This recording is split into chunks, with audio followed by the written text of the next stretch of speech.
الحمد لله الذي كفى وسلام على عباده الذين اصطفى أما بعد فأعوذ بالله من الشيطان الرجيم بسم الله الرحمن الرحيم إن الله وملائكته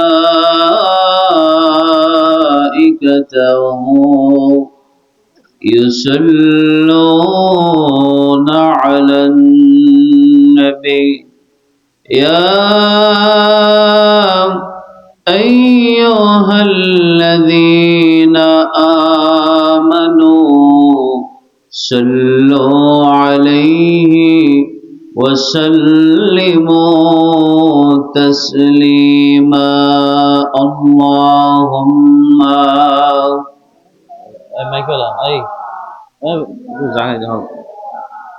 مولانا محمد وعلى آله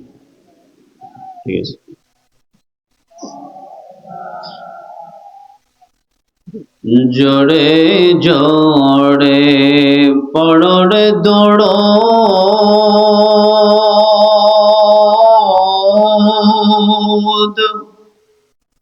ও মুমিন ভাই বসিয়া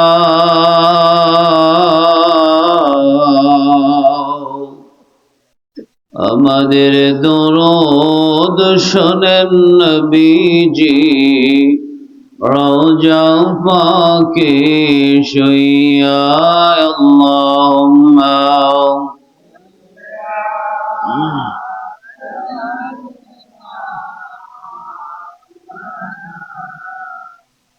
وعلى آل سيدنا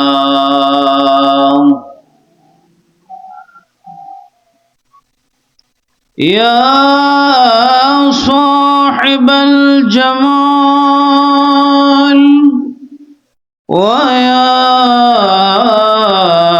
سيد البشر من وجهك المنير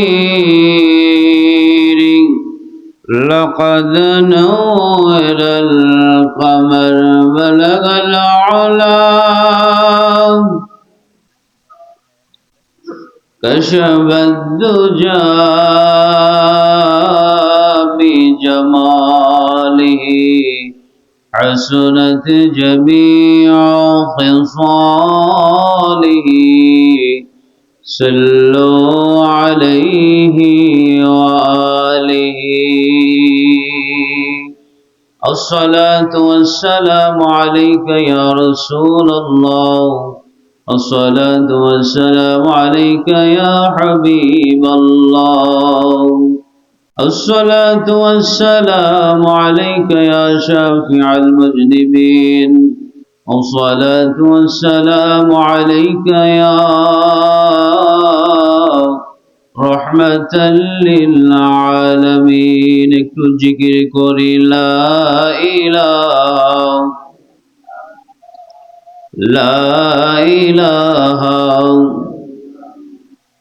লা ইলাহা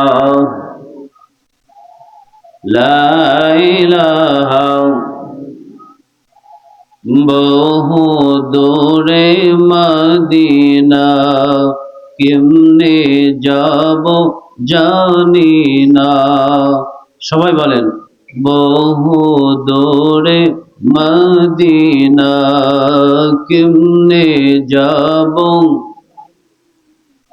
দয়াল আল্লাহ দয়া করো দয়াল আল্লাহ দয়া করো নসিব করো মদিনা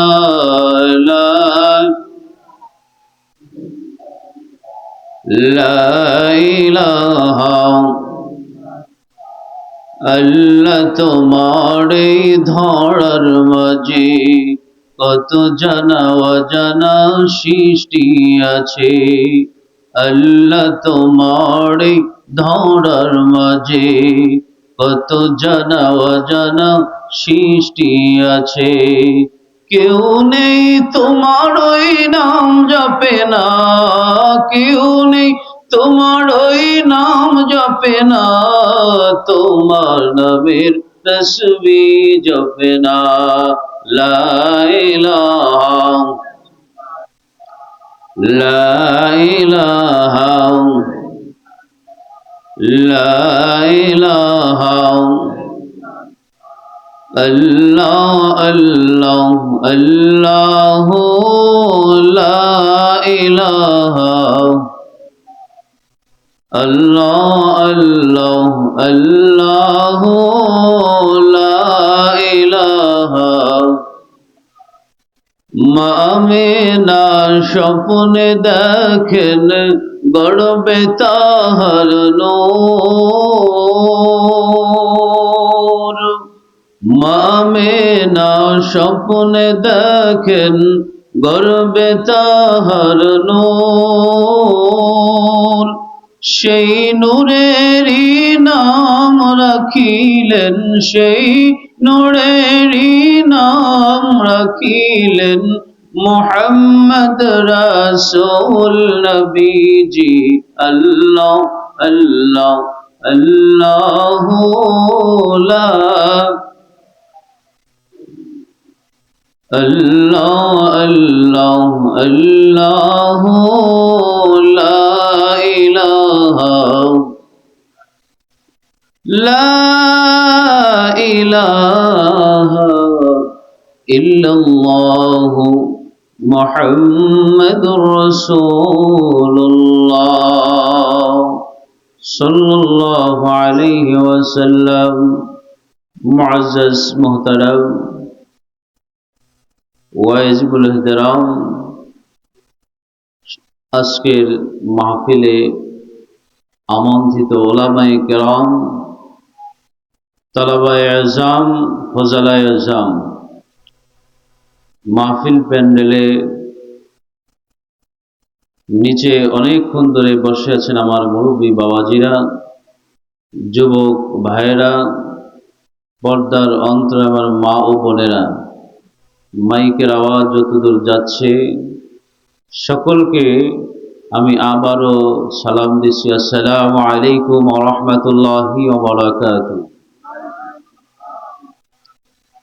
আল্লাহ সুবহানাহু ওয়া তাআলার দরবারে লাখ কোটি শুকর যে আল্লাহ সুবহানাহু ওয়া তাআলা ঐতিহ্যবাহী ঐতিহ্যধন্য লেমুয়া দরবার শরীফের 2 দিন ব্যাপী 17তম বার্ষিক ইসালে সোয়াব ওয়াজ মাহফিলের দ্বিতীয় দিনে আমাদেরকে আসার এবং বসার তৌফিক দান করেছেন।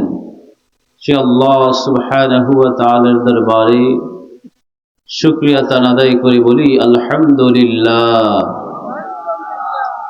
সম্মানিত হাজিরিন, আমরা গতকালকেও মাহফিলে এসেছি, আবার আজকেও এসেছি, আগামীকালকে আর এই মাহফিল থাকবে না, কি বলেন ঠিক কিনা? আবার যদি দীর্ঘ 1 বৎসর আল্লাহ পাক হায়াত দিয়ে বাঁচিয়ে রাখে, আবার আগামী বৎসর এই মাহফিল হবে, কি বলেন ঠিক কিনা? আল্লাহ যেন তৌফিক দেয়, সকলে বলেন আমিন। 3টা বিষয় আমার কাছে এসেছে।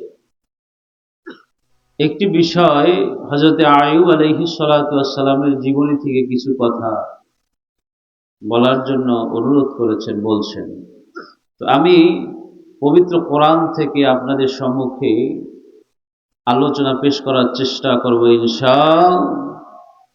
কি ঘুমাই গেছেন নাকি?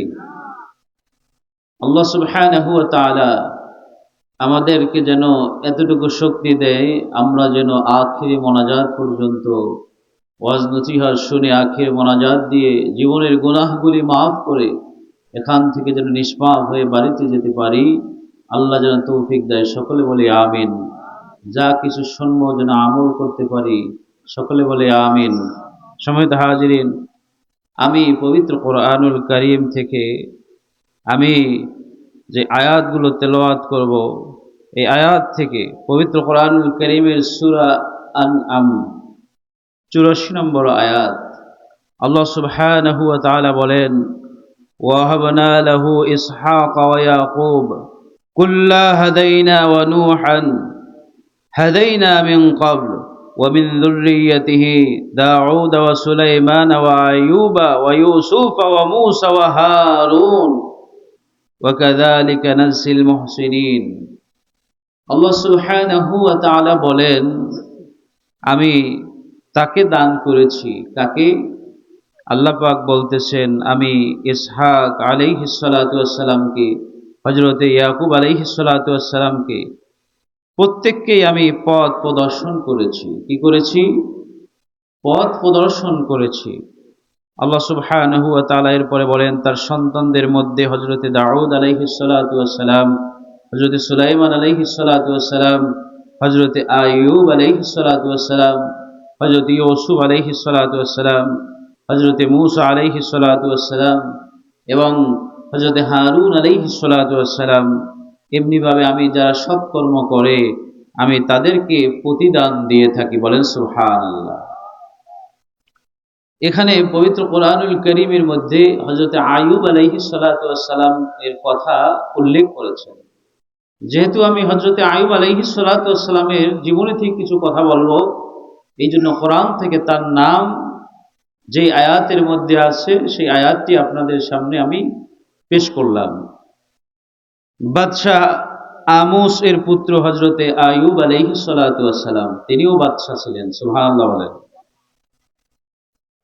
হযরতে আইয়ুব আলাইহিস সালাতু ওয়াস সালামের জীবনে অনেক কষ্ট তিনি করেছেন। হযরতে আইয়ুব আলাইহিস সালাতু ওয়াস সালামের 4 জন স্ত্রী ছিল। এর মধ্যে যখন হযরতে আইয়ুব আলাইহিস সালাতু ওয়াস সালামকে আল্লাহ সুবহানাহু ওয়া তাআলা যখন পরীক্ষা করেছিলেন, 3 জন স্ত্রী চলে গিয়েছিলেন। বিবি রহিমা তিনি ছিলেন। বিবি রহিমা হলেন হযরত ইউসুফ আলাইহিস সালাতু ওয়াস সালামের নাতনি। বলেন সুবহানাল্লাহ। হযরত ইউসুফ আলাইহিস সালাতু ওয়াস সালাম বাদশা ছিলেন। হযরত ইউসুফ আলাইহিস সালাতু ওয়াস সালাম কি ছিলেন? বাদশা ছিলেন। এসেছেন কোথায়? বাদশার ঘরে, কত সুখে শান্তিতে। 14 বছর বয়সে বিবি রহিমা, তার নাম কোরআন পাকে রহমা বলা হয়েছে। কি বলা হয়েছে? রহমা। তো আমরা বিবি রহিমা নামে খ্যাতি এটা চিনি। তো বিবি রহিমা 14 বছর বয়সে বিবাহ হয়েছে হযরতে আইয়ুব আলাইহিস সালাতু ওয়াস সালামের সাথে। ইনি হলেন চতুর্থ স্ত্রী। আইয়ুব আলাইহিস সালাতু ওয়াস সালামের কততম স্ত্রী? চতুর্থ স্ত্রী। বর্তমান দেশ ওমানে বসবাস করতেন। হযরতে আইয়ুব আলাইহিস সালাতু ওয়াস সালামকে আল্লাহ সুবহানাহু ওয়া তাআলা পরীক্ষা করা শুরু করলেন। ফেরেশতারা এক ফেরেশতা আরেক ফেরেশতার সাথে আলাপ আলোচনা করেন, পৃথিবীর মধ্যে সবচাইতে শ্রেষ্ঠ ভালো মানুষ, ইবাদত করনেওয়ালা ব্যক্তিকে। একজন ফেরেশতা বলতেছেন হযরতে আইয়ুব আলাইহিস সালাতু ওয়াস সালাম। সুবহানাল্লাহ। হযরতে আইয়ুব আলাইহিস সালাতু ওয়াস সালাম এমন একজন ব্যক্তিত্ব ছিলেন, এমন একজন ব্যক্তি ছিলেন, তাকে আল্লাহ সুবহানাহু ওয়া তাআলা 18টি বছর রোগাক্রান্ত অবস্থায় রেখেছেন। তিনি কোনোদিন এতে কষ্ট পাননি। সুবহানাল্লাহ বলেন। হযরতে আইয়ুব আলাইহিস সালাতু ওয়াস সালাম ইবাদত করতেন, একনিষ্ঠভাবে আল্লাহর ইবাদত করতেন। আল্লাহ সুবহানাহু ওয়া তাআলার ইবাদত করতে করতে একজন মাহবুব বান্দা হয়ে গেছেন। নবী হিসাবে আল্লাহ সুবহানাহু ওয়া তাআলা তাকে প্রেরিত করেছেন। সুবহানাল্লাহ বলেন। হযরতে আইয়ুব আলাইহিস সালাতু ওয়াস সালাম অঢেল ধন সম্পদের মালিক ছিলেন। কি ছিলেন? অঢেল ধন সম্পদের মালিক ছিলেন। একজন ফেরেশতা আর একজন ফেরেশতার সাথে যখন কথা বললেন যে ইবাদত গুজারির মধ্যে শ্রেষ্ঠ কে, বললেন হযরতে আইয়ুব আলাইহিস সালাতু ওয়াস সালাম। বললেন ঠিক আছে, যখন পরীক্ষা আসবে, বিপদ আসবে, তখন এই ইবাদত আর থাকবে।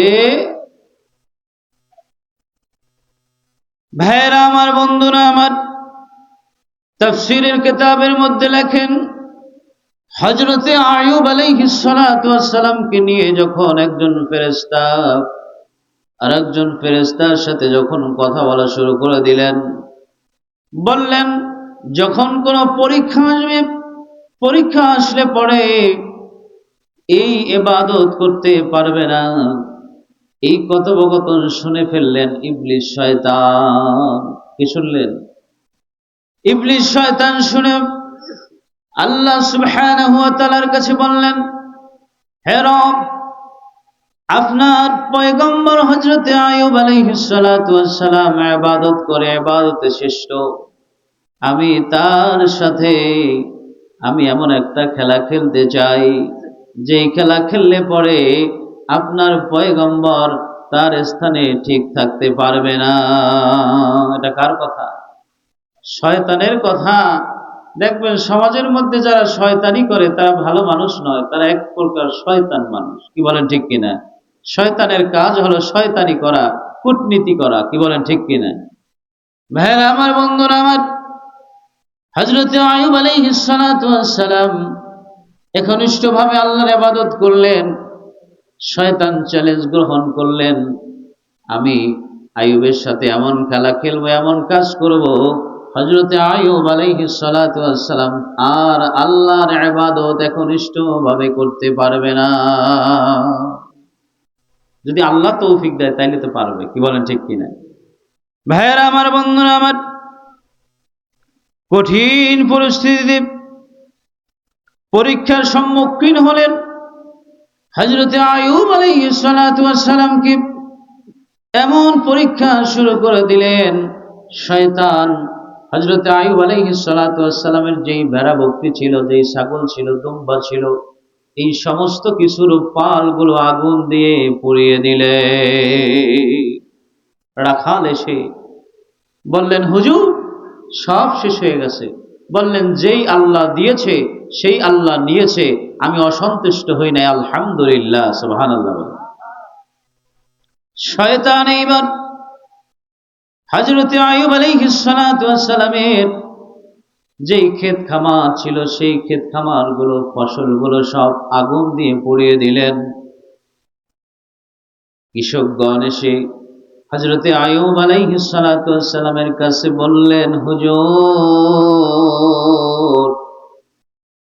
কয়েকদিন আগেই ভেড়া বকরিগুলো, দুম্বাগুলো সব শেষ হয়ে গেল। আজকেও আবার যত ক্ষেতের মধ্যে ফসল ছিল সব ফসলগুলো নষ্ট হয়ে গেছে। আল্লাহর পয়গম্বর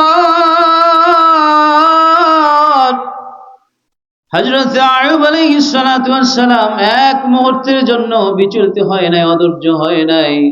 বললেন, যেই আল্লাহ দিয়েছে সেই আল্লাহই নিয়েছে, সুবহানাল্লাহ বলেন। শয়তান দেখেন যে কোনোভাবেই পারে না। এরপরে তার সন্তানদেরকে এক পর্যায়ে এমন ভাবে আকৃষ্ট করলো, অনিষ্ট করলো, হযরত আইয়ুব আলাইহিস সালাতু ওয়াস সালামের যতজন সন্তান ছিল সন্তানগুলো মারা গেল। সন্তানগুলো মারা গেল, দুর্গতি হয়ে গেল। তাই সন্তান গেল, ক্ষেত খামারের ফসলের ক্ষতি হলো, নিজের যত ভেড়া বকরি ছাগল ছিল, দুম্বা ছিল, সব কিছু গেল। এখন সব যাওয়ার পরেও হযরত আইয়ুব আলাইহিস সালাতু ওয়াস সালাম স্থির আছেন যে আমার রব আল্লাহ, আমার আল্লাহ যা করে এটার উপরে আমি সন্তুষ্ট, সুবহানাল্লাহ বলে। এইবার আল্লাহ সুবহানাহু ওয়া তাআলা আরো পরীক্ষা বাড়িয়ে দিলেন। তাফসীরের কিতাবের মধ্যে আসে হযরত আইয়ুব আলাইহিস সালাতু ওয়াস সালাম রোগাক্রান্ত হলেন, কুষ্ঠ রোগ হলো। এমন রোগ হলো, ওই রোগে শরীরের ভিতরে গোটা উঠে গেল। সেখানেই ক্ষান্ত নয়, গোটা উঠেই ক্ষান্ত নয়, গোটার মধ্যে আবার পোকাও ধরে গেল। আল্লাহু আকবার বলেন। গোটার মধ্যে আবার পোকাও ধরে গেল। ভাইরা আমার, বন্ধুরা আমার, একদিন দুই দিন নয়, 18 বৎসর পর্যন্ত এই গোটা এই প্রকার ছিল। দিনে দিনে পোকা শরীরে বাড়ে, গোটাগুলো পচে যায়। গ্রামের মানুষ দুর্গন্ধ পেয়ে হযরতে আইয়ুব আলাইহিস সালাতু ওয়াস সালামের প্রতি ক্ষিপ্ত হয়ে যায়। তাকে এলাকায় না রেখে তাকে জঙ্গলে পাঠিয়ে দেওয়ার জন্য সিদ্ধান্ত দিলেন। হযরতে আইয়ুব আলাইহিস সালাতু ওয়াস সালামের 4 জন স্ত্রী, 3 জন স্ত্রী চলে গেলেন। একজন স্ত্রী বিবি রহিমা, তিনি থেকে গেলেন, তিনি আর যাননি। তিনি ধৈর্য সহকারে স্বামীর খেদমত করলেন। সুবহানাল্লাহ বলেন। বিবি রহিমা এত বৎসর পর্যন্ত, দীর্ঘ 18টি বৎসর পর্যন্ত খেদমত করলেন। সেই জঙ্গলে বসেও জঙ্গলের পাতা চাবিয়ে চাবিয়ে এরকম করে রস করে খেত। কিন্তু খাবার যখন ছিল না, বিবি রহিমা এমন সুখী নারী, ওই সুখী নারীটাই স্বামীকে বাঁচানোর জন্য, স্বামীর খেদমতের জন্য নিজে সওদাগরের বাসায় গিয়ে কাজ করে সেখান থেকে পয়সা এনে স্বামীর জন্য খাবার এনে খাওয়াতে। সুবহানাল্লাহ। এলাকার লোক, সব লোকগুলো অসন্তুষ্ট। তখন যখন এলাকার মানুষই তাকে তাড়িয়ে দিল, তখন আল্লাহ সুবহানাহু ওয়া তাআলা বাসস্থান তৈরি করে দিল। সুবহানাল্লাহ বলেন।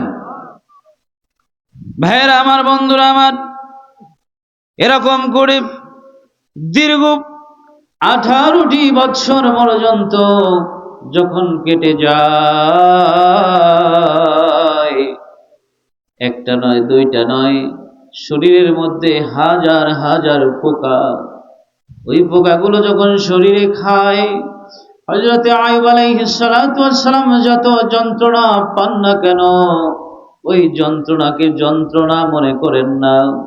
তিনি বলেন, এটা হলো আল্লাহ পাকের মেহমান। সুবহানাল্লাহ বলেন। কার মেহমান? যারা বলেন কার মেহমান? আল্লাহ পাকের মেহমান। হাতে গুটি উঠে গেছে, পোকায় হাতের গোশতগুলো খেতে খেতে হাড্ডি বের করে ফেলছে। তাফসীরের কিতাবের মধ্যে লেখেন, এমন ভাবে খাইলো হাড্ডি পর্যন্ত বের হয়ে গেল, গোশতগুলো খসে খসে জমিনের মধ্যে পড়ে গেল, দুর্গন্ধ শুরু হয়ে গেল। এমন পরিস্থিতি, বিবি রহিমা তার জিহ্বা দিয়ে শরীরের মধ্যে যেন বেশি আঘাত না পায়, এই জন্য তার জিহ্বা দিয়ে খেদমত শুরু করে দিলেন। সুবহানাল্লাহ বলে। হযরতে আইয়ুব আলাইহিস সালাতু ওয়াস সালাম আল্লাহরে ভুলে নাই, আল্লাহ সুবহানাহু ওয়া তাআলাকে ভুলে নাই, আল্লাহর জিকির জিহ্বা দিয়ে চালিয়ে গিয়েছেন। এরকম করে চোখের মধ্যেও পোকা ধরে, চোখ অন্ধ হয়ে গিয়েছিল। কানের মধ্যে পোকা ধরে কান পর্যন্ত নষ্ট হয়ে গিয়েছিল।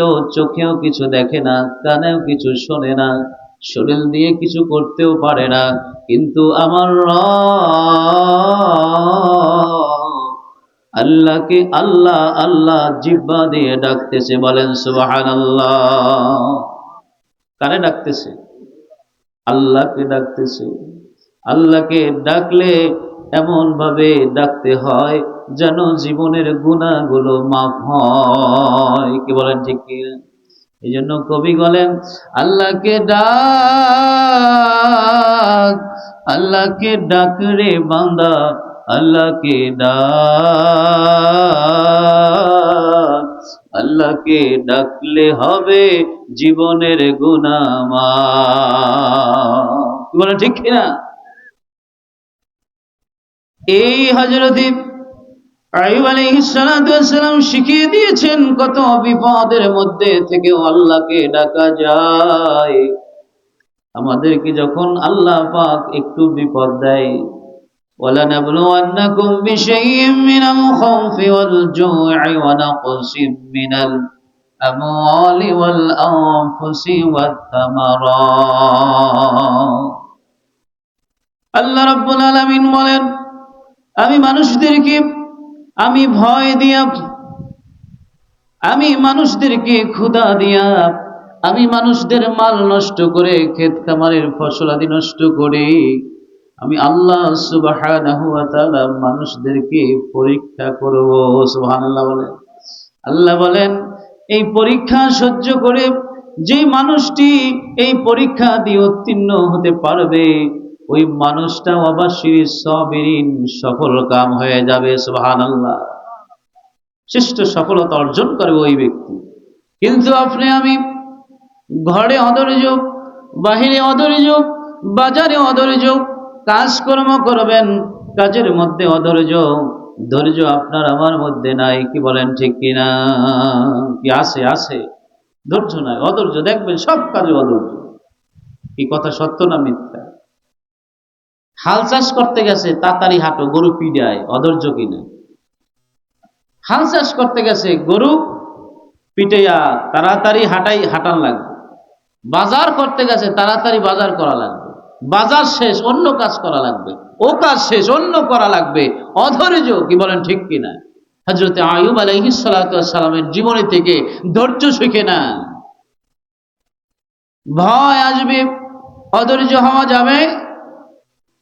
ক্ষুধা আসবে, ক্ষুধায় কাতর হয়ে যাবে, অধৈর্য হওয়া যাবে না। কি বলেন ঠিক কিনা? যাবে। ক্ষেত ফসলের ক্ষতি হবে, অধৈর্য হওয়া যাবে না। মালের ক্ষতি হবে, অধৈর্য হওয়া যাবে না। জীবনে যখন যে অবস্থায় ধৈর্যের পরীক্ষা আসে, সবকিছু পরীক্ষা দিয়ে যদি উত্তীর্ণ হওয়া যায় তাহলে আল্লাহ পাক রাজি এবং খুশি হয়ে যাবে। সুবহানাল্লাহ বলেন। কে রাজি হয়ে যাবে? সকলে বলেন, কে রাজি হয়ে যাবে? দীর্ঘ 18টি বছর পর্যন্ত হযরতে আইয়ুব আলাইহিস সালাতু ওয়াস সালাম যখন ধৈর্য ধরলেন, ধৈর্য ধরার পর আল্লাহ সুবহানাহু ওয়া তাআলা সূরা আম্বিয়ার 83 নম্বর আয়াতের মধ্যে এই কথাটা উল্লেখ করলেন। আল্লাহ রাব্বুল আলামিন জানিয়ে দিলেন, হযরতে আইয়ুব আলাইহিস সালাতু ওয়াস সালাম বলতে লাগলেন, ওয়া আইয়ুব ইয নাদা ربه أني مسني الضر وأنت أرحم الراحمين। ভাইরা আমার, বন্ধুরা আমার, আল্লাহ রাব্বুল আলামিন বললেন, হে নবী আপনি স্মরণ করুন হযরতে আইয়ুব আলাইহিস সালাতু ওয়াস সালামের কথা। কার কথা? হযরতে আইয়ুব আলাইহিস সালাতু ওয়াস সালামের কথা।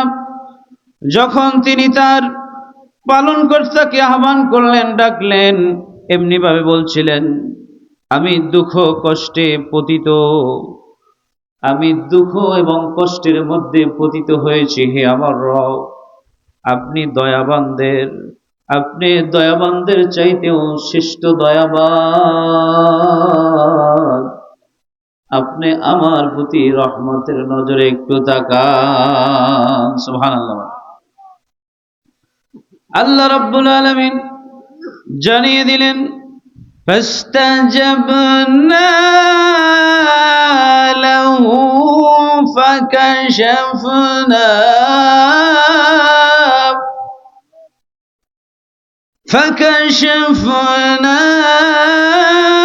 মা বিহি মিন দুররি ওয়া আতাইনাহু له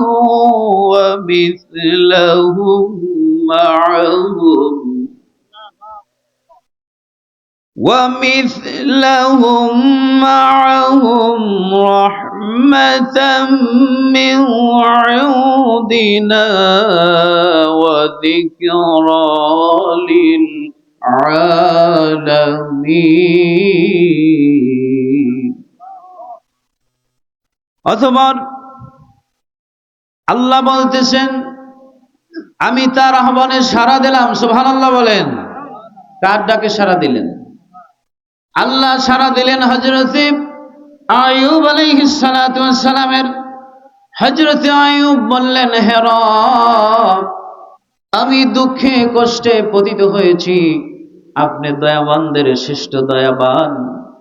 এই কথা যখন বললেন, আল্লাহ রব্বুল আলামিন বলতেছেন, আমি হযরতে আইয়ুবের ডাকে আমি সাড়া দিয়ে দিলাম। ভাইয়েরা আমার, বন্ধুরা আমার, শুধু সাড়াই নয়, আল্লাহ বলতেছেন আমি তার দুঃখ কষ্টগুলো আমি দূর করে দিলাম। সুবহানাল্লাহ বলেন। আমি দুঃখ কষ্টগুলো দূর করে দিলাম, আর তাদের সাথে তাদের সম পরিমাণ আরো দিলাম। যা কিছু নিয়েছে দ্বিগুণ আল্লাহ পাক দিয়েছে। নারায়ে তাকবীর। আল্লাহ রাব্বুল আলামিন ভেড়া বকরি ছাগল বকরি দুম্বা যা কিছু নিয়েছে সব কিছু আল্লাহ পাক দ্বিগুণ দ্বিগুণ দিয়েছে। সুবহানাল্লাহ বলেন। আল্লাহ রাব্বুল আলামিন খেত খামারের ক্ষতি দিয়ে আল্লাহ পাক পরীক্ষা করেছেন। পরীক্ষায় হযরত আইয়ুব তিনি পরীক্ষায় পাশ করেছেন, দ্বিগুণ ক্ষেত ফসল দিয়েছে। বলেন সুবহানাল্লাহ। সন্তানদেরকে দূরবর্তী করেছেন, আবার দ্বিগুণ সন্তান আল্লাহ দিয়েছে। সুবহানাল্লাহ বলেন। আল্লাহ রাব্বুল আলামিন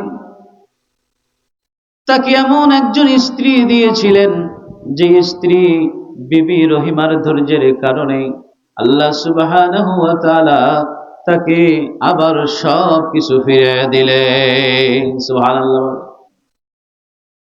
পবিত্র কোরআনুল কারীমের সূরা সাদের 41 থেকে 44 আয়াত পর্যন্ত আল্লাহ রাব্বুল আলামিন এই কথাগুলো ব্যাখ্যা করে বলে দিলেন। আল্লাহ বললেন, ওয়াযকুর আবদানা আইয়ুবা ইয নাদা রাব্বাহু আন্নী মাসসানিয়াশ শাইতানু বিনুসবিন ওয়া আযাব। স্মরণ করুন আমার বান্দা আইয়ুবের কথা। কে বলছে? আল্লাহ পাক বলছেন, স্মরণ করুন হে নবী, আপনি আমার বান্দা হযরত আইয়ুব আলাইহিস সালাতু ওয়াস সালামের কথা। যখন সে তার পালনকর্তাকে আহ্বান করলেন, তখন শয়তান আমাকে যন্ত্রণা দিয়ে কষ্ট দিয়ে আমাকে এই জায়গায় পৌঁছেছেন। ইয়া রাব্বাল আলামিন, এখন আমার প্রতি একটু দয়ার নজরে আমার দিকে একটু তাকান, মায়ার নজরে একটু তাকান। সুবহানাল্লাহ বলেন। ভাইরা আমার, বন্ধুরা আমার, হযরতে আইয়ুব আলাইহিস সালাতু ওয়াস সালাম ডেকেছেন আল্লাহকে, আর আপনিও আল্লাহকে ডাকেন। আপনিও পরীক্ষার সম্মুখীন হন, আপনিও ভয় পান, আপনারও ক্ষুধা লাগে, লাগে কি লাগে না? আপনারও ক্ষতি হয়, কিন্তু আপনার ডাকে তো আল্লাহ পাক সাড়া দেয় না। কি দেয়? বিপদ উদ্ধার হয়, আল্লাহ পাক সাড়া দিলেও টের পায় না, কারণ মানুষ হলো নাশুকরিয়া গুজারি। এমন ভাবে করে, যখন বিপদ দেয় তখন আল্লাহকে ডাকে, আল্লাহকে ডাকে। বিপদ যখন দেয় আমার কথা নাই, কোরআনের কথা। বিপদ যখন দেয় আল্লাহকে ডাকে, বিপদ সরে গেলে আল্লাহ থেকে সরে যায়। কি বলেন, ঠিক কিনা? তাহলে বলতেছেন আল্লাহ পাকের কাছে হযরতে আইয়ুব আলাইহিস সালাতু ওয়াস সালাম, হে রব, শয়তান আমাকে এত যন্ত্রণা এত কষ্ট দিয়েছে, আপনার থেকে আমাকে দূরে সরিয়ে দিয়েছে। এরপরে বললেন, কুদবিরজিলিকা হাদা মুগতাসালুন বারিদুন ওয়া শারাব। আল্লাহ বললেন, তুমি তোমার পা দিয়ে ভূমিতে আঘাত করো। কোথায়? ভূমি মানে কি? জমিন। ভূমিতে আঘাত করো, জমিনে আঘাত করো, ঝর্ণা নির্গত হলো। আল্লাহ পাকের কথা মতো যখন ভূমির মধ্যে জমিনের মধ্যে যখন আঘাত করলো, আঘাত করার পর জমিন থেকে ঝর্ণা নির্গত হয়ে গেল। সুবহানাল্লাহ বলে। ঘুমাই গেছেন আপনারা? ঘুমান। ঘুমের রস করতেছে, একটু ঘুমাই ঘুমাই শোনেন। এবার যখন ঘুমের রস যাইবে তখন আপনি ঘুম থেকে জাগ্রত হয়ে যাবেন। নারায়ে তাকবীর। কি ঘুমাই গেছেন? আল্লাহ সুবহানাহু ওয়া তাআলা হযরত আইয়ুব আলাইহিস সালাতু ওয়াস সালামকে বললেন, আপনার পা দিয়ে আপনি ভূমিতে আঘাত করেন, আপনি ভূমিতে আঘাত করলে ঝর্ণা নির্গত হয়ে যাবে। ওই ঝর্ণায় আপনি যখন ঝর্ণার পানিটা শরীরের মধ্যে লাগাবেন, আপনার শরীরের সমস্ত যন্ত্রণাগুলো আমি আল্লাহ রাব্বুল আলামিন নিমিষেই মুছে দিব। সুবহানাল্লাহ। আমি নিমিষেই আমি সব মুছে দেব। আপনি যখন পান করবেন ওই ঝর্ণার পানিটা, আমার কুদরতি পানি যখন আপনি পান করবেন, পান করার পরে আপনি সমস্ত রোগগুলো থেকে আপনি শিফা পেয়ে যাবেন। সুবহানাল্লাহ। বিভিন্ন তাফসীরের কিতাবে লিখেন যে হযরতে আইয়ুব আলাইহিস সালাতু ওয়াস সালাম যখন সেই ঝর্ণার মধ্যে যখন নামলেন, যখন গোসল করলেন, পানি যখন খেলেন, হযরতে আইয়ুব আলাইহিস সালাতু ওয়াস সালাম 30 বছরের যুবক হয়ে গেলেন। সুবহানাল্লাহ। কত বছরের? 30 বছরের যুবক হয়ে গেলেন। আল্লাহ রাব্বুল আলামিন বলতেছেন, وَوَهَبْنَا لَهُ أَهْلَهُ وَمِثْلَهُم مَّعَهُمْ رَحْمَةً مِنَّا وَذِكْرَىٰ لِأُولِي الْأَلْبَابِ।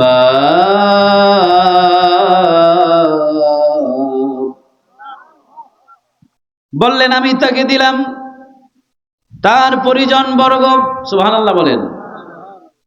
আমি তাকে তার পরিবার বর্গ দিলাম, তাদের মতো আমি আরো অনেক আমার পক্ষ থেকে রহমত স্বরূপ আমি বুদ্ধিমানদের জন্য আমি এটা উপদেশ স্বরূপ রেখে দিয়েছি। সুবহানাল্লাহ বলেন। যারা বুদ্ধিমান তারা এই আয়াত থেকে, এই ঘটনার থেকে, এই কিতাব থেকে তারা শিখবে, যুগ যুগ ধরে শিখবে। এখান থেকে শিখে তারা তাদের জীবনকে সুন্দর করবে। সুবহানাল্লাহ বলেন। আল্লাহ পাক বললেন হযরতে আইয়ুব আলাইহিস সালাতু ওয়াস সালামকে আমি সব দিয়ে দিলাম, আমি যা নিয়েছি আরো দ্বিগুণ দিয়ে দিলাম। সুবহানাল্লাহ বলেন। আল্লাহ বললেন وَخُذْ بِيَدِكَ ضِغْثًا فَاضْرِب بِّهِ وَلَا تَحْنَثْ إِنَّا وَجَدْنَاهُ صَبِيرًا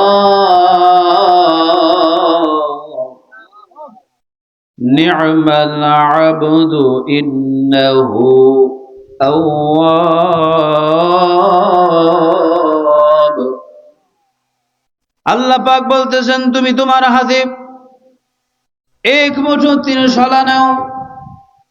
এখানে দীর্ঘ 18 বছর পর্যন্ত যে অসুস্থ ছিল তার স্ত্রী বিবি রহিমা কাজ করে মানুষের বাড়িতে বাড়িতে গিয়ে এরকম করে পয়সা এনে খাদ্য কিনে খাওয়াতেন। দীর্ঘ 18টি বছর পর্যন্ত এরকম অবস্থা। কিন্তু একদিন বললেন এতদিন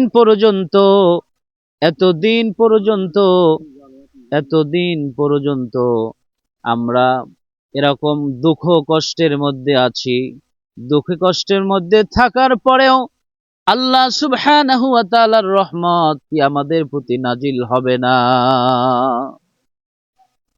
বিবি রহিমা এই কথা বলছিলেন।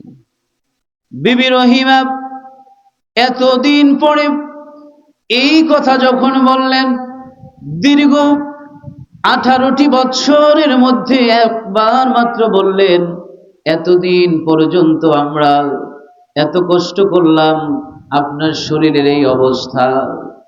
আল্লাহ সুবহানাহু ওয়া তাআলার কাছে একটু অধৈর্য হয়ে গেলেন। হযরতে আইয়ুব আলাইহিস সালাতু ওয়াস সালাম এই কথা বুঝলেন যেন আল্লাহ পাক আমাকে পরীক্ষা করতেছেন। আল্লাহ আমাকে যা দিয়েছেন আমি ধৈর্য ধারণ করেছি, আমার স্ত্রী মনে হয় ধৈর্য ধারণ করতে পারে না। এইটা বুঝলেন। বোঝার পরে হযরত আইয়ুব আলাইহিস সালাতু ওয়াস সালাম রাগে ক্ষিপ্ত হয়ে গেলেন। ক্ষিপ্ত হওয়ার পরে বললেন আল্লাহর কসম, তোমাকে আমি 100 বেতাগাত করব। কত বেতাগাত? 100 বেতাগাত করব। স্বামী স্ত্রীকে বলতেছে, কাকে? স্ত্রীকে বলতেছে, এতদিন পর্যন্ত আমাকে এত কষ্ট দেওয়া হলো, এই কষ্টের পরেও আমি অধৈর্য হলাম না। তুমি মুহূর্তের জন্য, একটু সময়ের জন্য তুমি অধৈর্য হয়ে গেলে যাও। আল্লাহর কসম, আমি শপথ করলাম, আমি 100 বেতাগাত তোমাকে করব। সুবহানাল্লাহ বলেন। মজার ঘটনা আছে। আল্লাহ সুবহানাহু ওয়া তাআলা এই 100 বেতাগাতকে সহজ করে দিলেন। হযরত জিবরিল আমিনকে বললেন, আপনি হযরত আইয়ুব আলাইহিস সালাতু ওয়াস সালামের কাছে গিয়ে আপনি বলে দেন 100 শলাকা নেওয়ার জন্য, 100 শলাকা নেওয়ার জন্য, চিকন চিকন 100 শলাকা নিয়ে একটি মাত্র আস্তে যদি আঘাত করে, তাহলে আমি আল্লাহ সুবহানাহু ওয়া তাআলা তার যে শপথ তিনি করেছেন এটা পূর্ণ হয়ে যাবে। সুবহানাল্লাহ বলেন। আমার আল্লাহ সেটাই বললেন, وَخُذْ بِيَدِكَ ضِغْثًا فَاضْرِبْ بِهِ وَلَا تَحْنَثْ। তুমি তোমার হাতে মুঠে 3 শলা নাও। কি? একটা শলা নাও, তার দ্বারা আঘাত করো এবং শপথ ভঙ্গ করো না। তুমি শপথ পূর্ণ করো এবং তাকে আমি সবরকারী হিসাবে পেলাম। এটা আল্লাহ নিজে বলতেছে, আমি তাকে সবরকারী হিসাবে পেলাম। সুবহানাল্লাহ বলেন। কাকে? কাকে সবরকারী হিসেবে পেলেন বলেন তো দেখি। ওয়াজ শোনেন, কিন্তু ওয়াজ এক কান দিয়ে শোনেন আর এক কান দিয়ে বের হয়ে যায়। নচেত জিজ্ঞেস করলাম, কার কার কথা শুনলেন আর কাকে বললেন বলতে পারলেন না। হযরত আইয়ুব আলাইহিস সালাতু ওয়াস সালামের, কি বলেন ঠিক কিনা? চমৎকার বান্দা সে। কে বলতেছেন? নি'মাল আবদ, চমৎকার বান্দা সে, সবচাইতে ভালো বান্দা সে। এটা কে বলতেছে? আল্লাহ পাক বলতেছে, ইন্নাহু আওয়াব, নিশ্চয়ই সে ছিল প্রত্যাবর্তনশীলদের একজন। সুবহানাল্লাহ বলেন। ভাইরা আমার, বন্ধুরা আমার, বিবি রহিমা দীর্ঘ 18টি বছর পর্যন্ত স্বামীর খেদমত করেছেন। স্বামীর খেদমত করে করে নিজে এমন ভাবে আল্লাহর কাছে প্রিয় হয়ে গেছেন, হযরতে আইয়ুব আলাইহিস সালাতু ওয়াস সালাম যে শপথ করেছেন, সেই শপথকেও আল্লাহ পাক বিবি রহিমার প্রতি রাজি হয়ে, খুশি হয়ে তিনি শপথকেও সহজ করে দিয়েছে। সহজে সহজে এরকম 100 শলাকা দিয়ে যখন একটি মাত্র আঘাত করলেন, আল্লাহ সুবহানাহু ওয়া তাআলা বলেন, তোমার শপথ পূর্ণ হয়ে গেছে, তুমি শপথ ভঙ্গ করার প্রয়োজন নাই, কারণ আমি রবকে তুমি এবং তোমার স্ত্রী সন্তুষ্ট করতে পেরেছো। সুবহানাল্লাহ বলেন। ভাইরা আমার, বন্ধুরা আমার, ধৈর্যের পাহাড় ছিল হযরত আইয়ুব আলাইহিস সালাতু ওয়াস সালামের, ধৈর্যের পাহাড় ছিল। কিন্তু বর্তমান সমাজে দেখা যায় স্বামী স্ত্রীদের মধ্যে কোনো ধৈর্য নাই। কি আছে? ধৈর্য আছে বলেন? ধৈর্য নাই। আল্লাহ সুবহানাহু ওয়া তাআলা পবিত্র কোরআনুল কারীমের সূরা বাকারার 228 নম্বর আয়াতের মধ্যে আল্লাহ বলেন, وَلَهُنَّ مِثْلُ الَّذِي عَلَيْهِنَّ بِالْمَعْرُوفِ وَلِلرِّجَالِ عَلَيْهِنَّ دَرَجَةٌ। আর পুরুষদের যেমন স্ত্রীদের উপর অধিকার রয়েছে, তেমনি ভাবে স্ত্রীদের অধিকার রয়েছে পুরুষদের উপর নিয়ম অনুযায়ী। কি বলেন ঠিক কিনা? স্ত্রীদের যেভাবে স্বামীর উপরে অধিকার আছে, স্বামীরও স্ত্রীর উপরে এরকম অধিকার। এটা কে বললেন? আর আল্লাহ বলতেছেন, আর নারীদের উপর পুরুষদের শ্রেষ্ঠত্ব দেওয়া হয়েছে। নারীদের উপর পুরুষদেরকে শ্রেষ্ঠত্ব দেওয়া হয়েছে। সুবহানাল্লাহ বলেন। আল্লাহ পাক রব্বুল আলামিন সূরা আল আহজাবের 33 নম্বর আয়াতের মধ্যে বলেন, وقرن في بيوتكن ولا تبرجن تبرج الجاهلية الأولى وأقمنا الصلاة وآتينا الزكاة وأطعنا الله ورسوله। তোমরা গৃহ মানে ঘরে, তোমরা গৃহবান্তরে থাকো, অবস্থান করো মূর্খতা যুগের মতো, জাহিলিয়াতের মতো তোমরা অনুরূপ নিজেদেরকে প্রদর্শন করবে না। এটা আমার রব আল্লাহ নিজে বললেন, তোমরা ঘরের ভিতর থাকো, জাহিলিয়াত যুগের মতো নিজেদেরকে যেভাবে জাহিলিয়াতের মানুষেরা নিজেদেরকে প্রদর্শনী করত, তোমরা তেমনি ভাবে প্রদর্শনী হয়ো না, করো না। এটা কার কথা? এখন দেখবেন শহরে বাজারে দেখবেন নারীদের ঢল, বলে ঠিক কিনা? শহরে বাজারে গেলে দেখবেন নারীদের ঢল, ওই যুবক দেখে বলে ওই সুন্দরীকে তুমি ধর, যুবক বলে ওকে ধর। নারীকে আল্লাহ পাক এমন জিনিস দিয়ে বানিয়েছেন, এমন আকর্ষণ নারীর দিকে আল্লাহ পাক দিয়েছেন, যেই জায়গায় নারীদেরকে দেখবে ওই জায়গায় আকর্ষণ যাবে, সৌন্দর্য যাবে। এই জন্য নারীরা থাকবে ঘরে। কোথায়? নারীরা কোথায় থাকবে? ঘরে থাকবে। আল্লাহ বলতেছেন তোমরা ঘরে থাকবে, তোমরা সৌন্দর্য যদি দেখাতে মন চায় ঘরে বসে সাজসজ্জা করে স্বামীকে দেখাবে। ঘরে বসে সৌন্দর্য দেখানোর পর স্বামী সন্তুষ্ট হয়ে যাবে, তোমার জন্য দোয়া করবে, দিনভর তুমি কাজ করবে, কিন্তু তুমি অসুস্থ হবে না। সুবহানাল্লাহ। বলতে পারেন হুজুর কেন অসুস্থ হয়? আয় হায়, স্বামীর দোয়া নাই।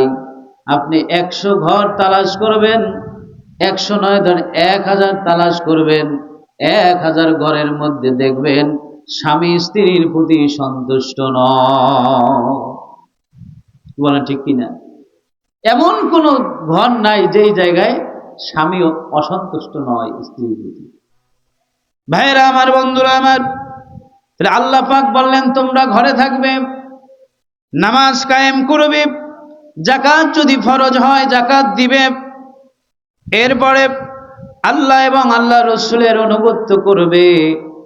এরপরে আল্লাহ সুবহানাহু ওয়া তাআলা আমাদেরকে যে দায়িত্ব দিয়েছেন সেই দায়িত্ব মতো আমরা কয়জনে করি? কি করি? অনেকে। তাফসীর ইবনে কাসিরের মধ্যে এই আয়াতের ব্যাখ্যায় আল্লামা হাফিজ ইবনে কাসির রহমাতুল্লাহি আলাইহি বুখারী শরীফের একটা হাদিস এনেছেন। বললেন জেনে রেখো, প্রত্যেক মানুষ একজন দায়িত্বশীল, প্রত্যেক মানুষ একজন দায়িত্বশীল। প্রত্যেকের কাছে এই দায়িত্ব সম্পর্কে জিজ্ঞেস করা হবে, স্ত্রী সম্পর্কে স্বামীর কাছে জিজ্ঞেস করা হবে। দায়িত্বশীল স্বামী, এই জন্যই স্বামী তাকে শাসন করতে চায়, স্বামী তাকে আদব মতো চালাতে চায়, স্বামী তাকে ভালোভাবে চালাতে চায়, স্বামী তাকে নেককার বানাতে চায়। কি বলেন ঠিক কিনা? ভাইরা আমার, বন্ধুরা আমার, আল্লাহর নবী সাল্লাল্লাহু আলাইহি ওয়াসাল্লাম বলেন তোমরা যখন বিবাহ করবে, বিবাহ করার সময় তোমরা 4টি জিনিস দেখে লবে। কয়টা জিনিস? সবাই বলেন কয়টি? লিমালিহা ওয়ালি হাসাবিহা ওয়ালি জামালিহা ওয়ালি দীনিহা ফাজফার বিযাতিদ্দিন তারিবাত ইয়াদাক। মুত্তাফাকুন আলাই। বুখারী মুসলিমের মধ্যে হাদিস খানে এসেছেন। হযরতে আবু হুরায়রা রাদিয়াল্লাহু তাআলা আনহু হাদিস খানা বর্ণনা করেন। নবীজি সাল্লাল্লাহু আলাইহি ওয়াসাল্লাম ইরশাদ করেছেন তোমরা যখন বিবাহ করবে তখন দেখবে তার ধন সম্পদ আছে কিনা। কি দেখবে? সবাই একটু জোরে কন, কি দেখবেন? এখানে অনেকেই আছেন যাদের নাতি বিবাহ দিবেন, নাতনি বিবাহ দিবেন, নাতিনি বিবাহ করাইবেন, ছেলে মেয়ে বিবাহ দিবেন, বিবাহ করাবেন, আছে না নাই? শুনে রাখেন, ভালোভাবে শুনে রাখেন। এক নাম্বার হলো কি, ধন সম্পদ আছে কিনা, তার বংশমর্যাদা আছে কিনা। দুই নাম্বার, তার বংশমর্যাদা আছে কিনা। তিন নাম্বার হলো তার সৌন্দর্য আছে কিনা। চার নাম্বার হলো তার দিনদারি আছে কিনা। সুবহানাল্লাহ বলে। এই কয়টা জিনিস? এক নাম্বার কি? ধন সম্পদ। দুই নাম্বার হলো কি? তার সৌন্দর্য, বংশমর্যাদা, দিনদারি। এখন বংশমর্যাদাও নাই, সৌন্দর্যও নাই, এখন সম্পদও নাই, এই তিন জিনিসের এক জিনিসও নাই। চার নাম্বার দিনদারি আছে। ওই দিনদারি যদি থাকে তাহলে ওই দিনদারি মেয়েটাকে তুমি বিবাহ করাও। ও বাপ, আপনাকে বলি দিনদারি মেয়েটারে আপনি আনেন ছেলের জন্য, তাইলে দেখবেন ওই সংসার হবে আপনার বেহেশতের মতো শান্তিময়। ঘরে যদি আউল থাকে, কাজে কর্মে কোন জায়গায় কি ঠিক আছে? তাকে বলে বাজারে যাবেন মেজাজ গরম, কি হাল চাষ করবেন গরুর সাথে মেজাজ গরম, বন্ধুদের সাথে আড্ডায় যাবেন মেজাজ গরম, আপনি যেই জায়গায় যাবেন মেজাজ গরম। কথা ঠিক কিনা বলেন? তাহলে বাজান, ভুল তো আগেই হয়ে গেছে। অনেকে অনেক সময় দুঃখের সহিত বলে, হুজুর সংসারের মধ্যে আগুন জ্বলছে। আমি কি আবার আগুন জ্বলছে, নিবার না কে? কেমনে নিবামু? এমন জিনিস আসছে বাড়িতে, ওই আগুন কিয়ামত পর্যন্ত না জ্বললেও যতদিন পর্যন্ত বেঁচে আছি ততদিন পর্যন্ত জ্বলবে। আর যদি দিনদারি না আনেন, কিয়ামত পর্যন্ত আগুন জ্বালানোর একটা কায়দা রয়ে যাবে। সৌন্দর্য দেখে আনছেন, বংশ ভালো দেখে আনছেন, কি সম্পদ দেখে আনছেন, ওই ওই স্ত্রীর পেটে সন্তান জন্ম হবে, সুন্দর ঠিকই হবে, আদব কায়দা হবে না, হবে বেয়াদব। কি দিনদারিতা শিখবে না, কারণ আপনি তো দিনদার আনেন নাই। কি ঠিক কিনা বলেন? ভাইয়েরা আমার, বন্ধুরা আমার, তাহলে হযরতে আইয়ুব আলাইহিস সালাতু ওয়াস সালাম বিবাহ করলেন 14 বছর বয়সে। এরকম বিবি রহিমা এসে, এত বাদশাহী সংসারের মেয়ে এসে 18 বছর পর্যন্ত নিজের জিহ্বা দিয়েও খেদমত করেছেন স্বামীর। কারণ হাত দিয়ে গোশত ধরতে গেলে কষ্ট পাবে, ব্যথা পাবে। জিহ্বা দিয়ে পর্যন্ত খেদমত করলেন। তুমি তার চাইতে বড় বংশের মেয়ে কোথা থেকে আসলে যে তোমার স্বামীকে তুমি সম্মান করো না, ইজ্জত করো না? তুমি কেমন ভাবে দায়ুসের মতো চলো, স্বামীর অবাধ্য করো, স্বামী ঘুমায় শান্তি নাই নেয়াস। কথা ঠিক কিনা বলেন? কথা মনে হয় অনুচিত বলতেছে। স্ত্রী পাশে ঘুমায়, স্বামী কি শান্তিতে নাই? ভাত খায় শান্তিতে নাই, যা করে শান্তিতে নাই। তাহলে হযরতে আইয়ুব আলাইহিস সালাতু ওয়াস সালাম একজন বাদশাহ, বিবি রহিমাও বাদশাহীর ঘর থেকে এসেছেন, সওদাগরের বাড়িতে কাজ করে স্বামীর জন্য খাবারের ব্যবস্থা করেছেন। সুবহানাল্লাহ বলেন। এখন দেখবেন সব স্বামী যদি বলে বাজারে যাইও না, বললে তুমি কি শাড়ি কিনবা, কি চুড়ি কিনবা, আমার বাজারে যাওয়া লাগবে। তুমি আমার মেয়ের জন্য, ছেলের জন্য কি ঈদে জামা কাপড় দেবা, আমাকেও বাজারে যাওয়া লাগবে। কথা ঠিক কিনা বলেন? তুমি বাজার থেকে কি তরকারি আনবা নষ্ট, আমাকেও বাজারে যেতে হবে, আছে না নাই? কিন্তু দেখেন বাজার, আল্লাহর নবী সাল্লাল্লাহু আলাইহি ওয়াসাল্লাম একদিন মসজিদে নববীর মধ্যে বসা, একজন সাহাবী অনেক দূর সফর করে ইসলাম প্রচার করে যখন মসজিদে নববীর মধ্যে আসলেন, আসার পরে ওই সাহাবী এসে আল্লাহর নবীকে একটা সেজদা করলেন। কি করলেন? নবীজি বললেন, তুমি আমাকে সেজদা করো না, কারণ হলো এই পৃথিবীর জমিনে আল্লাহ সুবহানাহু ওয়া তাআলার হক হলো সেজদা করা। যদি আল্লাহ ছাড়া, আল্লাহ ব্যতীত যদি কোনো মানুষকে প্রথম সেজদা করত, আমি নবীকে নয়, সে যেন ওই মহিলা যেন তার স্বামীকে সেজদা করে দেয়। সুবহানাল্লাহ। ওই সাহাবীকে জিজ্ঞাসা করলেন, তুমি যে আমাকে সেজদা করলা, এই রীতিনীতি কোথায় পেয়েছ? বললেন, হুজুর, আমি যেই দেশে গিয়েছি ওই দেশে দেখেছি বড় বাদশাহ, বড় মনিব, বড় মালিক, তাকে গিয়ে গিয়ে মানুষ সেজদা করে। আমি মনে করেছি এটা সম্মানজনক সেজদা, এর চাইতে বড় কিছু আর হতে পারে না। আপনি তো হুজুর রহমাতুল লিল আলামিন, এই জন্য আমি আপনাকে সেজদা করি। বললেন, সাহাবী, তুমি শুনে রাখো, সেজদাটা আমাকে নয়, যদি আল্লাহ সুবহানাহু ওয়া তাআলার পরে যদি কাউকে করতে হতো, তাহলে একজন নারীর সর্বপ্রথম তার স্বামীর পায়ে সেজদা করা লাগতো। সুবহানাল্লাহ বলেন।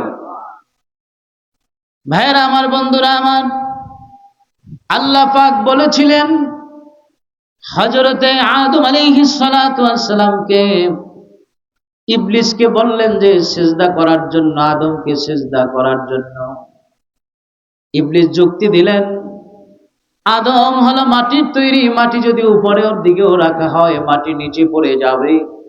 আমি আগুনের তৈরি, আমার ধর্ম উপরে ওঠা, আমি নিচকে কেন সেজদা করব? কি বলল? ইবলিস বলল। ভাইরা আমার, বন্ধুরা আমার, ইবলিস শয়তান সেজদা করে নাই। হযরতে মূসা আলাইহিস সালাতু ওয়াস সালামের সাথে একদিন ইবলিসের দেখা হয়ে গেল।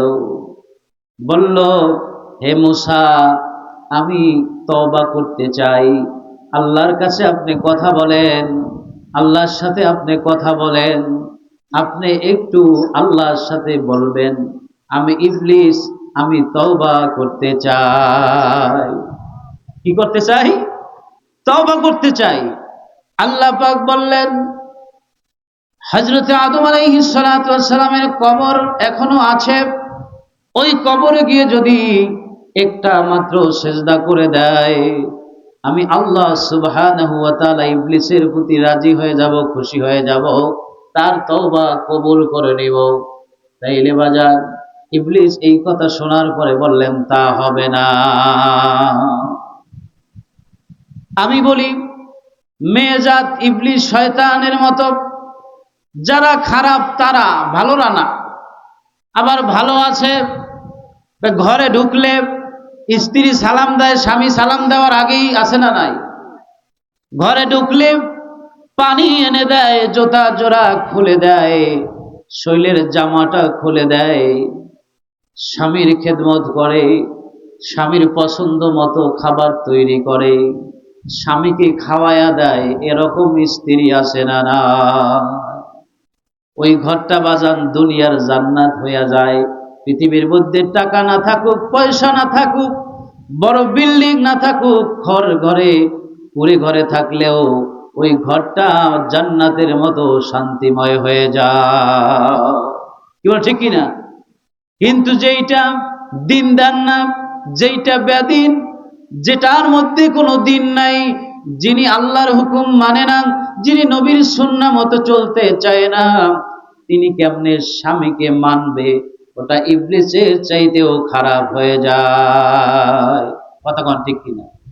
স্বামী গেছে রৌদ্রের ভিতরে কাজ করে, ঘরে ঢুকছে, এখন স্বামীকে এক গ্লাস পানি দিবে, তা না দিয়া সে তার কাজ করতেছে, স্বামীকে পানি দেয় না। স্বামী কষ্টে কষ্টে পানির হালিয়া জগ দিয়া গ্লাসে ঢেলে এরপরে কষ্ট করিয়া এরপরে খায়, আছে না নাই? স্বামীর মনের মধ্যে কষ্ট লেগে যায়। পুরুষ সহজে কাঁদে না, যদি কাঁদে ওই ঘরে আর শান্তি আসে না, আগুন লেগে যায়। বলেন ঠিক কিনা? কাজ করে স্ত্রী নফল নামাজ, নফল রোজা, স্বামীর কাছে বলেন নফল রোজা পর্যন্ত রাখা লাগবে। বুঝেন কেমন? নফল রোজা রাখলে কি স্বামীর অনুমতি নেবেন? যদি নফল নামাজ পড়েন, স্বামী যদি ডাক দেয়, ওই নামাজ সেরে এসে স্বামীর ডাকে সাড়া দিতে হবে। সুবহানাল্লাহ বলে। ভাইরা আমার, বন্ধুরা আমার, বাবাজিরা আমার, হযরতে আয়েশা রাদিয়াল্লাহু তাআলা আনহা, আম্মাজান আয়েশা রাদিয়াল্লাহু তাআলা আনহা, তিনি হাদিস বর্ণনা করেন, আল্লাহর হাবিব সাল্লাল্লাহু আলাইহি ওয়াসাল্লাম মা আয়েশাকে জিজ্ঞাসা করলেন, হে আয়েশা, আমি যখনই ঘরের মধ্যে ঢুকি, ঢোকার পরে দরজায় তোমাকে একবার করাঘাত করি, একবার আমি যখন আঘাত করি, করাঘাত করি, সঙ্গে সঙ্গে তুমি দরজা খুলে দাও। সুবহানাল্লাহ বলে। মা আয়েশা একবার যখন নবী করাঘাত করে সাথে সাথে দরজা খুলে দেয়। মা আয়েশা নবীজির প্রশ্নের উত্তরে বললেন, জবাবে বললেন, ইয়া রাসূলুল্লাহ, ইয়া হাবিবাল্লাহ, আমাকে আমার পিতা বলে দিয়েছেন, তুমি যদি স্বামীর সংসারে থাকো, স্বামীর বাসায় থাকো, স্বামীর ঘরে থাকো, একদিকে তিনি রহমাতুল লিল আলামিন, আর একদিকে যদি স্বামী যদি একবার ডাক দেওয়ার পরে যদি দ্বিতীয়বার ডাক দেয়, তুমি দরজা খুলতে না পারো, স্বামী যদি কষ্ট পায়, তাহলে তোমার কোনো ইবাদত বন্দেগী আল্লাহর কাছে উঠবে না। আর স্বামী আসছে, স্বামী আসছে না, ওই কাজের বেড়া আসছে। কি কাজের বেড়ার তো এখন দাম আছে, তারে লইতে 1000 টাকা দেওয়া লাগে। ব্রয়লার হইবে না, দেশি মুরগি খাওয়ান লাগবে। কথা ঠিক কিনা? কাজের পেটের বেড়ার চাইতেও তাকে কি, কাজের লোকের চাইতেও তাকে কি করলো? অবমূল্যায়ন করলো। স্বামী পানি চেয়েছে, স্বামী ঘরে ঢুকছে, স্বামী ঘরে ঢুকার পরে এখন তুমি তোমার সব কাজ বন্ধ করো, আগে স্বামীর কথা শোনো, স্বামীর কি দরকার। কারণ মনে রাখবেন, ও মা, ও বোন, পায়ে হাত দিয়ে বলি, স্বামী যতদিন আছে ততদিন পর্যন্ত দুনিয়ায় আপনার দাম আছে। স্বামী যদি না থাকে, স্বামীর মতো আর ভালো কেউ বাসবে না। কি বলেন ঠিক কিনা? বলতে পারেন, হুজুর ভালোবাসা কি অশান্তি? আরে ঠাড়া ভাঙ্গা স্বামী ওই রকম আছে, আছে না নাই? স্বামী যে ঘরের মধ্যে স্ত্রীকে সালাম দেয় না, শরম লাগে। কি লাগে? সালাম লাগে। আয় হায়, সালাম দেন সুন্নাত। এটা কি? স্ত্রীকে সালাম দেন সুন্নাত। স্ত্রীকে এক লোকমা আপনি খানা খাওয়াইয়া দেন, কি আছে না নাই? আছে, আছে। স্ত্রীকে এক লোকমা খানা খাওয়াইয়া দেন, স্ত্রীও আপনাকে যখন এক লোকমা খানা খাওয়াইয়া দেবে, সুন্নাত যখন পালন করবেন, কারণ এইটা করতে হলে তো দিনদারি লাগবে। ঠিক কিনা কন? স্ত্রী যখন সামনে আসে, ভেসকি দিয়া কথা বলে, মুখ বাঁকা করে কথা বলে, আর স্ত্রীও বাঁকা করে কথা বলে, পাল্টা পাল্টি, একদিক দিয়ে সরে গুলি, আর এক দিয়ে সরে ঢাল, একদিক দিয়ে গুলি, একদিক দিয়ে তরবারি, আর এক দিক দিয়ে ঢাল। এই সংসারে কখনো শান্তি হয় না। স্বামী রাগান্বিত হয়েছেন, স্বামী রাগান্বিত হয়েছেন, এই রাত্রে যদি স্বামী রাগান্বিত হয়ে যায়,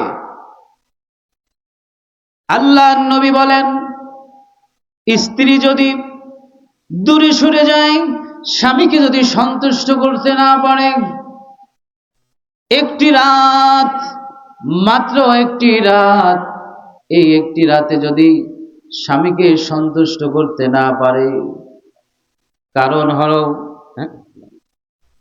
হলো স্বামীকে যখন সন্তুষ্ট করতে না পারবেন, নবীজি বলে 70,000 ফেরেশতা তার জন্য বদদোয়া করতে থাকে। স্ত্রী যখন স্বামীর সাথে খারাপ ব্যবহার করে, জান্নাতের হুরগুলো বলতে থাকে, অল্প কিছুক্ষণ সময়ের জন্য তোমাকে তোমার স্বামীকে নিয়ামত হিসাবে দিয়েছেন আল্লাহ, তুমি এটাকে সম্মানের সহিত রাখতে পারো নাই, এখন অল্প কিছুদিন অপেক্ষা করো, তোমার স্বামীকে আমরা কেড়ে নিব। সুবহানাল্লাহ বলুন। ভাইরা আমার, বন্ধুরা আমার, স্বামীর ইত্তেবা করতে হবে, স্বামীর কথা শুনতে হবে। মা ফাতিমাতুজ জোহরা রাদিয়াল্লাহু তাআলা আনহা আল্লাহর নবীর সামনে যখন গেলেন, আল্লাহর নবী বললেন, হে ফাতেমা, তুমি জান্নাতের সরদারিনী, কিন্তু জান্নাতের মধ্যে যখন তুমি সরদারিনী থাকবে, কিন্তু জান্নাতে তোমার আগে একজন মহিলা প্রবেশ করবে, ওই মহিলা তোমার আগে প্রবেশ করবে, কিন্তু তুমি জান্নাতের সরদারিনী হয়েও তুমি আগে প্রবেশ করতে পারবে না। সুবহানাল্লাহ বলেন। কৌতূহলবশত জিজ্ঞেস করলেন, আব্বাজান, ওই মহিলা বাড়ি কোথায়? বললেন, অমুক জায়গায়, মদিনার অমুক জায়গায়, অমুক জায়গায় তার ঘর বাড়ি। কৌতূহল আরো বেড়ে গেল, আমি জান্নাতের সরদারিনী, কিন্তু আমি তো জান্নাতের মধ্যে আমি আগে ঢুকতে পারবো না, আমার আগে কে জান্নাতে যাবে আব্বাজান, আমাকে একটু বলেন। বললেন, এক কাঠুরিয়ার স্ত্রী, তিনি তোমার আগে জান্নাতে প্রবেশ করবে। সুবহানাল্লাহ। এক কাঠুরিয়ার স্ত্রী। আরো কৌতূহল বেড়ে গেল, কি আমল করে সে? ভাইয়েরা আমার, বন্ধুরা আমার, বাবাজিরা আমার, আমার মায়েরা, আমার বোনেরা, মাথার মগজকে সুন্দর করে ফিরে রেখে দিলের কান দিয়ে শোনেন। আচ্ছা ভাইরা আমার, বন্ধুরা আমার, আল্লাহর নবী সাল্লাল্লাহু আলাইহি ওয়াসাল্লাম যখন বললেন, একজন কাঠুরিয়ার স্ত্রী তোমার আগে জান্নাতে প্রবেশ করবে, আরো কৌতূহল বেড়ে গেল যাওয়ার জন্য, দেখার জন্য। মা ফাতিমাতুজ জোহরা রাদিয়াল্লাহু তাআলা আনহা তিনি চলে গেলেন ঠিকানা অনুযায়ী, গিয়ে কাঠুরিয়ার বাড়ি পেল, ওই কাঠুরিয়ার স্ত্রীকেও পেল, কিন্তু ঘরের মধ্যে আর ঢুকতে পারে নাই। গিয়ে সালাম দিয়েছে, সালাম একবার, দুইবার, তিনবার, তিনবারের পরে জবাব দিয়েছে। বললেন, আমি নবী মুহাম্মদুর রাসূলুল্লাহ সাল্লাল্লাহু আলাইহি ওয়াসাল্লাম এর কন্যা ফাতেমাতুজ জোহরা। শুনে কাঠুরিয়ার স্ত্রী খুশি হয়ে গেলেন, বললেন, আপনি আমার বাড়িতে এসেছেন, আমি খুশি হয়ে গেছি, আমি আনন্দ পেয়েছি, কিন্তু আমার স্বামীর অনুমতি নাই আপনার সাথে সাক্ষাৎ করা। আমার স্বামীর অনুমতি নাই আপনার সাক্ষাৎ করার, আমি আপনার সাথে সাক্ষাৎ করতে পারবো না। দ্বিতীয় দিন আবার হযরত ইমাম হুসাইনকে সাথে নিয়ে গেলেন, গিয়ে সালাম দিলেন। কাঠুরিয়ার স্ত্রী খুশি হয়ে গেল, আজকে নবীর সন্তানের সাথে, নবীর মেয়ের সাথে দেখা করবেন।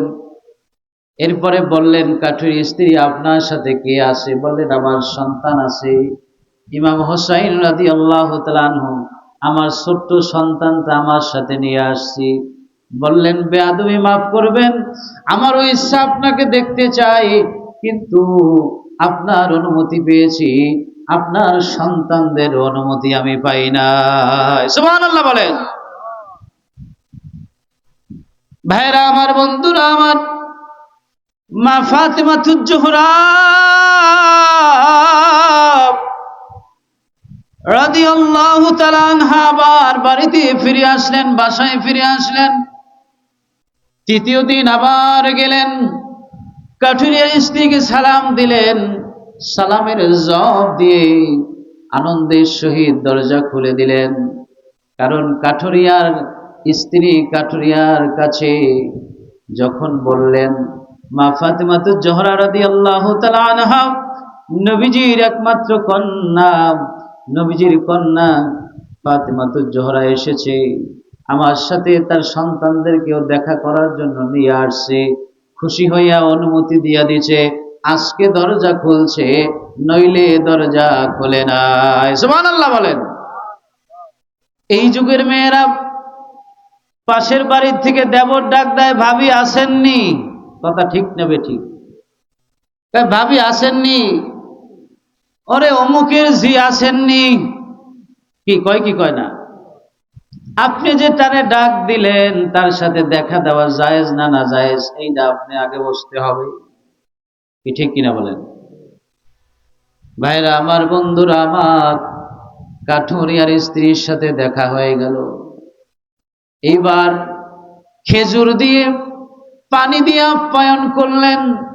মা ফাতিমাতুজ জোহরা রাদিয়াল্লাহু তাআলা আনহা বলতেছেন, আমাকে মনে হয় সারা দুনিয়ার ফলমূল দিয়ে, সারা দুনিয়ার কিছু দিয়ে আমাকে আপ্যায়ন করেছে, এরকম আনন্দের ছাপ তার চেহারার মধ্যে আমি দেখতে পেয়েছি।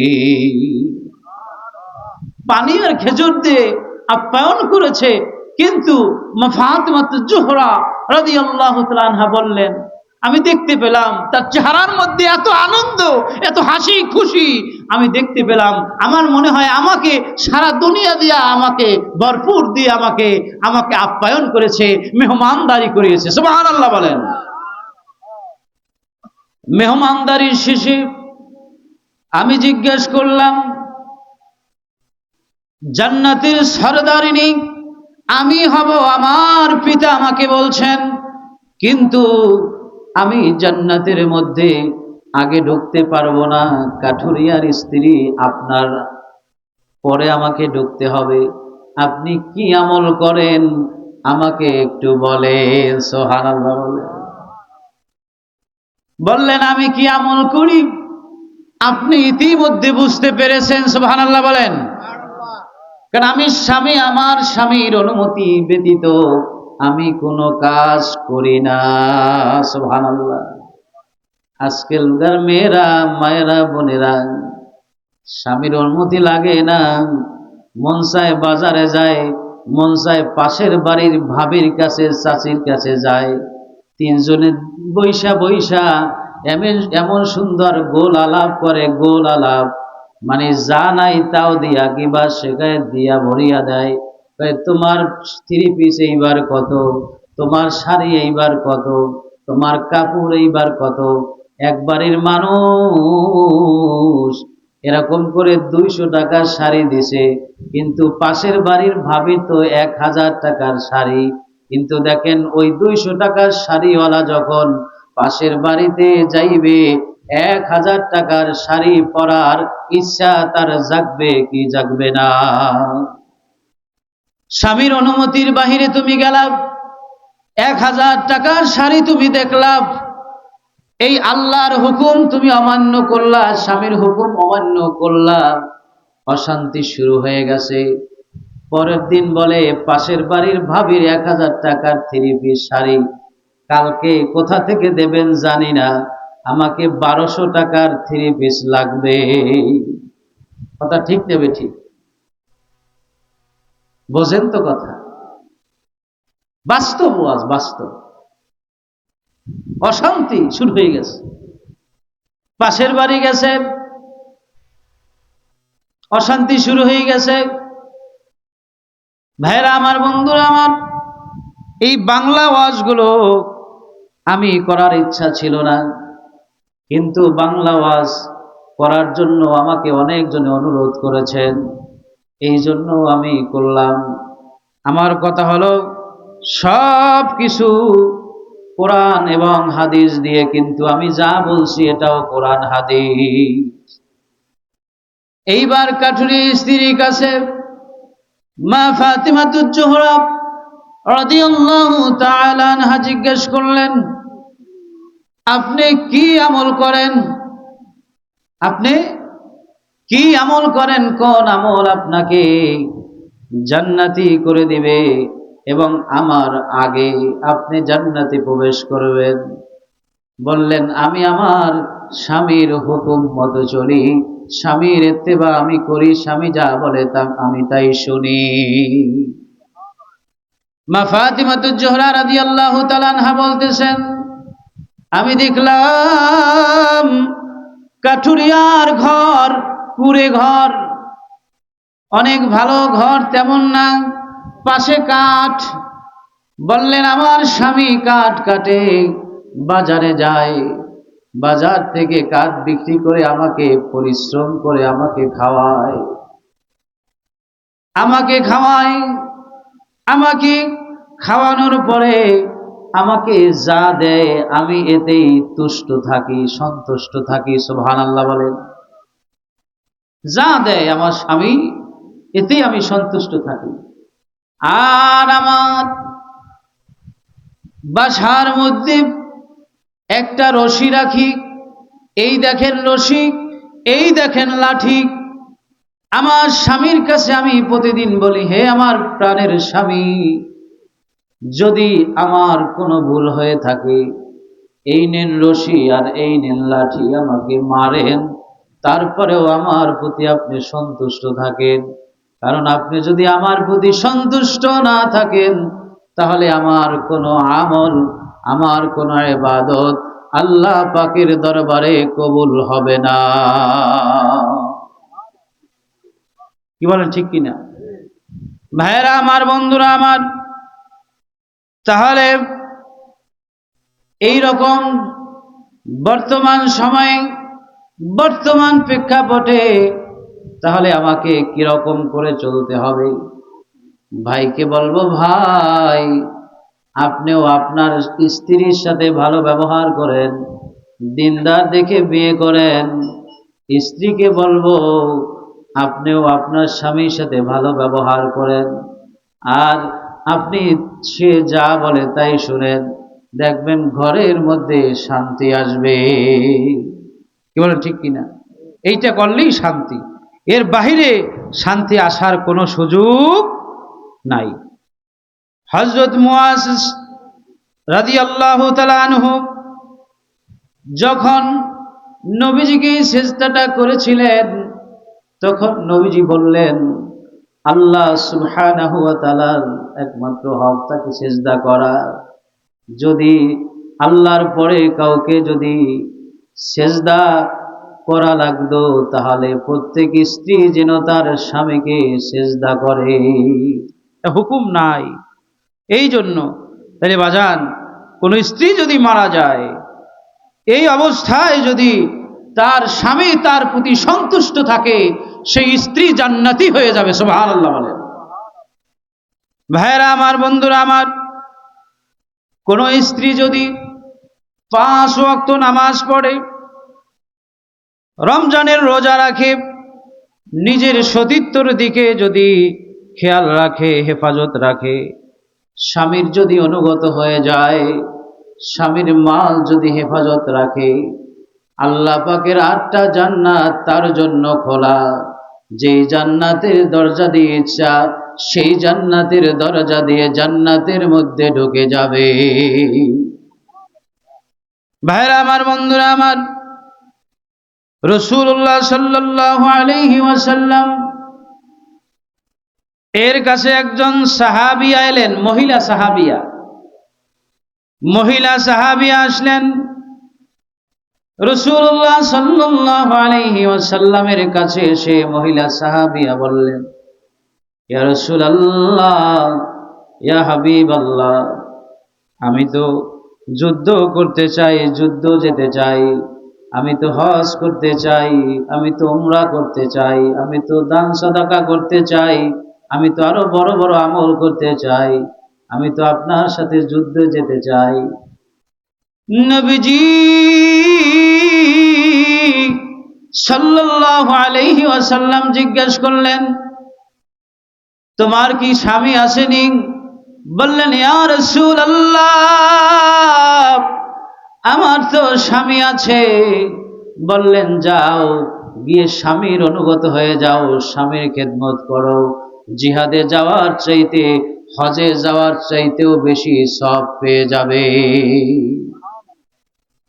ভাইয়েরা আমার, বন্ধুরা আমার, কোন স্বামী যদি স্ত্রীকে তার বিছানায় যাওয়ার জন্য যদি আহ্বান করে, ইসলামী শরিয়ার বাহিরে যদি কোনো ওজর না থাকে, তাহলে যদি স্ত্রী যদি সাড়া না দেয়, তাহলে ওই রাত্রিতে ওই সময়ে 70,000 ফেরেশতারা অভিশাপ দিতে থাকে। ফেরেশতারা মানুষের জন্য দোয়া করে, কিন্তু ওই নারীরকে অভিশাপ দেয় একজন দুইজন নয়, 70,000 ফেরেশতা অভিশাপ দেয় স্বামীর আহ্বানে যেই ব্যক্তি সাড়া না দেয়। ভাইরা আমার, বন্ধুরা আমার, কোন মহিলার জন্য স্বামীর উপস্থিতিতে তার অনুমতি ছাড়া নফল রোজা পর্যন্ত রাখা যায় না। নফল রোজা যদি রাখতে হয়, স্বামীর কাছে অনুমতি নিতে হয়। সুবহানাল্লাহ। তাইলে আমরা কি করব? স্বামীর খেদমত করব। আর ভাইয়েরা, স্ত্রীর সাথে ভালো ব্যবহার করতে হবে। তুমি যদি ভালো একটা সংসার চাও, জান্নাতি পরিবেশ যদি ঘরে তৈরি করতে চাও, তোমার ভালো ব্যবহার লাগবে। আর যে আবিয়াত আছো, যেই যুবক বিবাহ করলে দিনদার দেখে বিয়া করবা, তোমার সংসার জান্নাতি পরিবেশ হয়ে যাবে। সুবহানাল্লাহ। আল্লাহ সুবহানাহু ওয়া তাআলা সকলকে তৌফিক দান করুক। সকলে বলি আমিন। ওয়া আখিরি দাওয়ানা আনিল হামদুলিল্লাহি রাব্বিল আলামিন। আসসালামু আলাইকুম ওয়া রাহমাতুল্লাহি ওয়া বারাকাতুহু।